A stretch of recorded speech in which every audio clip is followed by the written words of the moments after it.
Excellency Mr. Ahmed Attaf, Minister of Foreign Affairs and National Community abroad of Algeria, Excellencies, colleague ministers, Commissioner for Political Affairs, Peace and Security of the African Union Commission, permanent representatives from Addis Ababa and New York, distinguished ladies and gentlemen. Let me start by conveying warm fraternal greetings to His Excellency Dr. Julius Maada Bio, President of the Republic of Sierra Leone and coordinator of the African Union Committee of 10 heads of state and government on the reform of the United Nations Security Council, to his brother and colleague, His Excellency Abdelmajid Tebboune, President of the People's Democratic Republic of Algeria, our generous host, and to the entire CETAN family here present. Let me extend my profound thanks and appreciation to the government and people of the People's Democratic Republic of Algeria for consenting to host this all-important ministerial meeting and for according us warm and excellent hospitality that we've enjoyed since our arrival in this beautiful city of Algiers. Of course, not to forget to render a special thanks and appreciation to the Minister of Foreign Affairs for regaling us with a sumptuous dinner last night in the historic Roman city of Tipaza, where we proudly gaze at the crimson and gilded departure of the sun over the Mediterranean Sea. At the end of the feast, it reminded me, of course, of the assertion of Chinua Achebe in his book Things Fall Apart, when he said, when a man calls his brothers to his hut to feast, it doesn't mean that they are starving. But when we gather at the moonlight village ground, it doesn't mean we don't see the sun from our own compounds. We do so because kinsmen have to do so to consolidate their kindred bond. And that is the reason why we are here today. I would also like to extend appreciation and gratitude to the African Union Commission for its role in facilitating the work of the CETAN generally and for the services put at our disposal for this meeting in particular.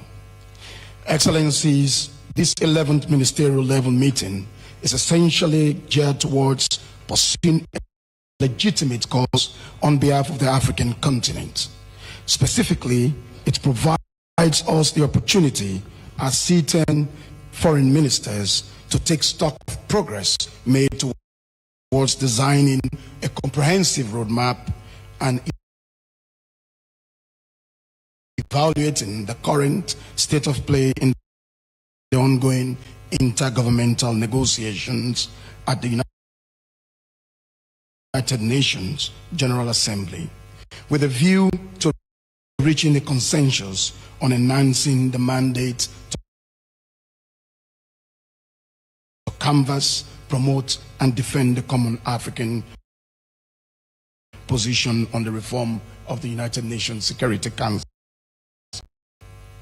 We are further expected to propose feasible recommendations to our heads of state and government for their decision-making in the outcome document drafted by our senior officials. We are also to provide guidance to our permanent representatives in New York as they embark on enhanced engagement in the IGN process.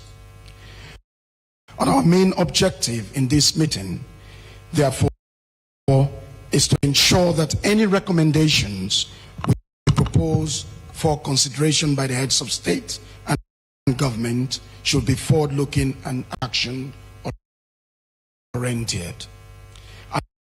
I must ultimately it must ultimately be geared towards speedily rectifying the historical injustice of Africa's non-representation in the permanent category and underrepresentation in the non-permanent category of the UN Security Council. At the same time, we should be mindful of preserving the integrity of the common African position and the unity of our continent.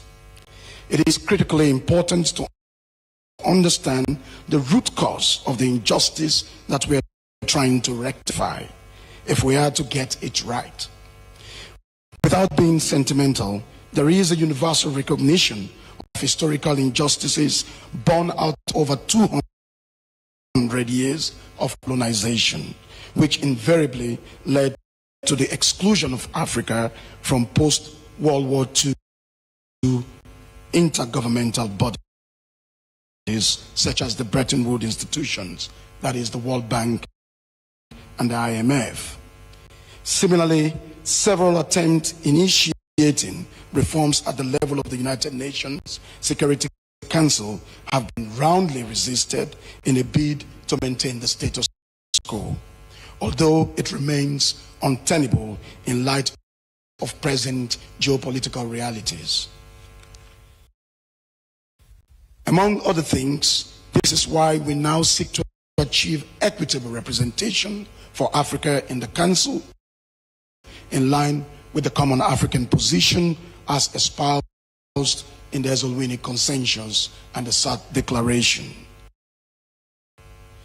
Africa, our heads of state and government have said, must be given the utmost priority and be treated as a special case. In essence, the proposed 2 seats in the permanent category and the 5 seats in the non-permanent category, which Africa is demanding, is nothing more than ensuring that the principle of equitable geographical representation, as articulated in Article 23 of the UN Charter, is adhered to. We all know that there can be no proper rectification of the historical injustice without Africa's representation in the permanent category. Africa remains the only major geographical continental entity that is not represented in the permanent category. Additionally, there can further be no fair and just representation of Africa in the permanent category without the right to the veto. It therefore goes without saying, ladies and gentlemen, that if member states of the UN Security Council wish to retain the veto, then it must be extended to all new permanent members. Of course, the mode of representation for Africa can best be determined on the basis of a mechanism to be set out by the African Union when we reach that stage. Excellencies, it is obvious by now that the common African position has attracted significant global traction over the years, to the point where it has been regarded as the most viable position and generally indicating a point of convergence within the framework of the ING in New York. The revised co-chairs element paper on convergences and divergences on the question of equitable representation on an increase in the membership of the Security Council and related matters of 29th April 2014, 24, which was shared by the co-chairs of the IGN of the ongoing 78th session, state as follows, and I quote, "There is a wider recognition and broader support by member states for the legitimate aspiration of the African countries to play their rightful role on the global stage, including through an increased presence in the Security Council as reflected in the Ezulwini Consensus and the SAT Declaration adopted by the African Union in 2005. Redressing the historical injustice against Africa is viewed as a priority, and several delegations emphasized that Africa should be treated as a special case, end of quote. Despite this overwhelming support for the common African position, early reform has not been achieved as called for in 2005 World Summit outcome. Further, the IGN process has not moved forward significantly over the years. This is as a result of divergences between member states on both procedural and substantive issues. It is therefore imperative that our heads of state and government are advised on the need to issue directives on the procedural issues as to guide the IGN process. It is the considered view that substantive issues can no longer be meaningfully advanced if the procedural issues, such as text-based negotiations and the main reform model of the IGN, are not moved forward or not appropriately resolved. The issue of the text-based negotiations is complex and potentially divisive, even for the African group, to say the least. The African Union Assembly of Heads of State and Government had previously decided that it was premature to engage in text-based negotiations. The C10 Heads of State and Government decided in the Oyala Summit that Africa is to only engage in text-based negotiations provided there is a prior consensus among all member states of the United Nations on the 5 clusters and an agreed framework which broadly addresses the issue of historical injustice that has wide consensus and a model of reform which clearly addresses expansion in both categories of the UN Security Council. This was endorsed by the AU Assembly of Heads of State in February this year. This approach should thus be considered as the way forward in the IGN process on text-based negotiations. In this vein, we should make swift use of the opportunity to move forward in our overall aspirations as a continent. I am particularly minded to say, ladies and gentlemen, excellencies, that an affirmative stance from Africa based on our inimitable resolve and proposals on the issue of reform will no doubt weigh positively on the successful conclusion of the IGN process.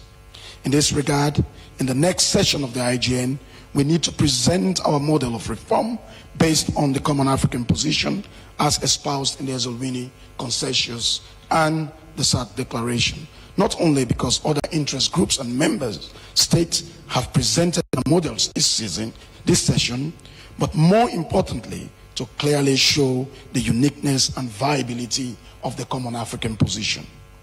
Furthermore, the input from the IGN to the Summit of the Future in September this year is critical in terms of reflecting the need for Africa to be treated as a special case in the reform process and be prioritized in order to rectify the historical injustice done to our continent. We must thus ensure through our ambassadors in New York that this view is reflected in the inputs to the Summit of the Future at the barest minimum. Excellencies, the imperative for a structural reform of the Council is now a necessary and sufficient condition for maintaining international peace and security, especially in light of the current geopolitical dynamics, wherein the Council is constrained to act promptly and decisively on issues of global concern. Sierra Leone and Algeria can attest to the inefficiencies and inability of the Council to decisively act, having been elected members for the past 5 months. Consequently, the Council is in dire need of holistic reforms that will reflect a more inclusive, transparent, accountable, and democratic organ that is fully revitalized to resolve conflict or prevent their escalation, whilst taking proactive measures to avert threats to global peace and security. Let me take this opportunity to inform this august body that in a bid to pursue the reform of the Council, Sierra Leone will convene a signature event a debate on rectifying the historical injustice to Africa during our presidency of the UN Security Council in August this year. All C10 member states are therefore invited to participate at the highest level. The Secretary General of the United Nations and the President of the 78th session of the General Assembly have kindly consented to brief in this event. In conclusion, Excellencies, I can only entreat us to stay focused and determined to achieve our goal for equitable representation with all the attendant rights and privileges as outlined hitherto, whilst also remaining cohesive and unanimous on all aspects of the reform process and speaking with one voice. Finally, on behalf of my colleague foreign ministers, I wish to acknowledge the great effort and the enduring commitment of our esteemed ambassadors and experts, as was demonstrated yesterday at the meeting of senior officials. And I urge you all to remain steadfast to the cause that will correct the historical injustice that is meted to our continent. On that note of gratitude, I wish us all very successful deliberations, and I thank you for your attention.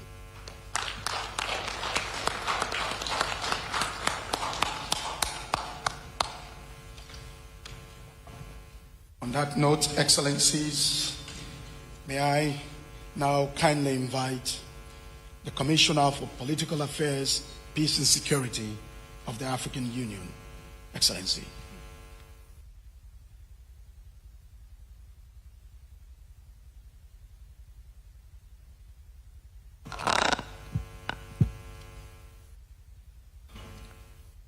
Excellency, Minister of Foreign Affairs of the Republic of Sierra Leone and Coordinator of the Committee of 10 of the African Union on the Nations Security Council reform at ministerial level. Excellency, my dear brother, Minister of Foreign Affairs and National Community Abroad of the People's Democratic Republic of Algeria, our enviable host today. Distinguished members, ministers of the Committee of 10,